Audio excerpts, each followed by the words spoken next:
નમસ્કાર દોસ્તો સરસ મજાની વાત એક તમારી માટે લઈને આવ્યો છું. ખૂબ જ પ્રેરણાદાયી વાત. એક ગામની અંદર એક રઘુ નામનો છોકરો જે પોતે રહેતો, પોતે ખૂબ જ મહેનતુ, રોજ કામે જતો અને રોજ પોતાની દાઢી રડીને લાવતો અને પોતાનું ઘર ચલાવતો.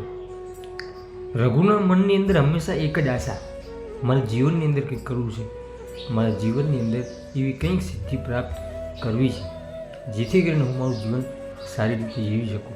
પરંતુ એ કંઈ કરતો નહીં, માત્ર વિચારતો. માત્ર વિચારોથી જ ક્યારેય આપણું કોઈ પણ કામ સક્સેસ થતું નથી. એ હંમેશા એવું વિચારતો કે મારે કંઈક એવું કરવું છે, મારા જીવનની અંદર કંઈક એવી સિદ્ધિ પ્રાપ્ત કરવી છે, પરંતુ વિચારીને જ એ રહેતો, એને ક્યારેય અમલમાં મૂકતો નહીં. એક દિવસ એ રસ્તે ચાલ્યો જતો હતો અને એ રસ્તામાં એને એક સરસ મજાનો પત્ર મળ્યો, લિફાફો, અને એની ઉપર એક વાક્ય લખ્યું હતું કે જો તમારે સિદ્ધિ પ્રાપ્ત કરવી હોય, જો તમારે તમારું ધાર્યું કામ કરવું હોય તો આ લિફાફો ખોલશો નહીં તો ક્યારેય કંઈ નહીં થાય.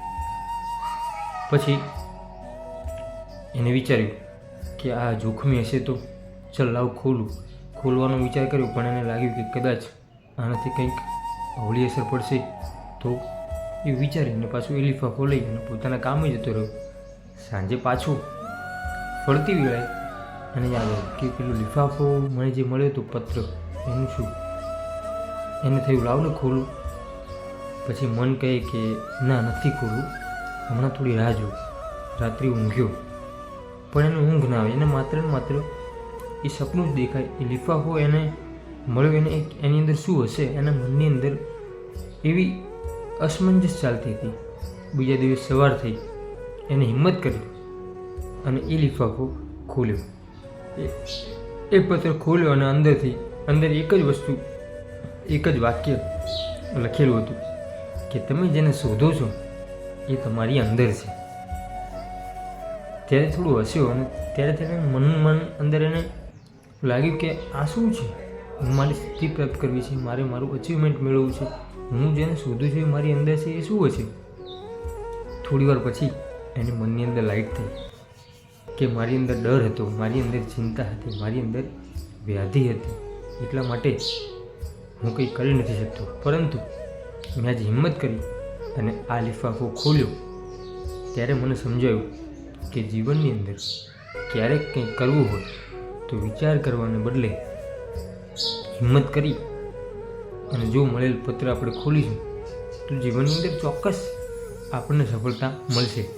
દોસ્તો, આ આખી ઘટના પરથી આપણને એક વાત ચોક્કસ શીખવા મળે છે કે આપણને કોઈ પત્ર બહારથી દેવા નહીં આવે, આપણી અંદર જ એ પત્રો પડેલા છે. બસ એને હિંમત કરી અને ખોલવાના છે, એને વાંચવાના છે, એની પર વિચાર કરવાનો છે, સાથે સાથે એ વિચારની સાથે એની પર અમલ પણ કરવાનો છે. જો ચોક્કસથી આપણે આવી રીતે ફોલો કરીશું, આપણા જીવનની અંદરથી આપણે ડર એને નીકાળીશું, આપણે હિંમત કરીશું અને જો થોડા આગળ આવી આપણે જે કંઈ વિચાર્યું છે એની પર ચોક્કસ જો કામ કરીશું તો આપણને અચીવમેન્ટ ચોક્કસ મળશે. પરંતુ માત્ર ને માત્ર વિચારો કરવાથી, માત્ર ને માત્ર વાતો કરવાથી ક્યારેય જીવનની અંદર કશું જ થવાનું નથી.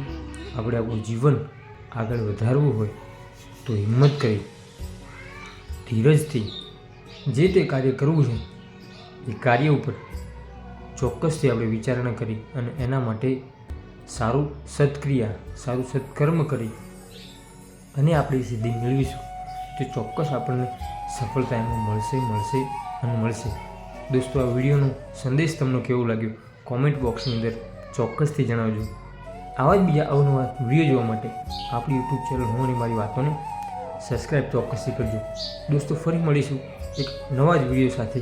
ત્યાં સુધી દરેક દોસ્તો, દરેક મિત્રોને મારા જય સીતારામ.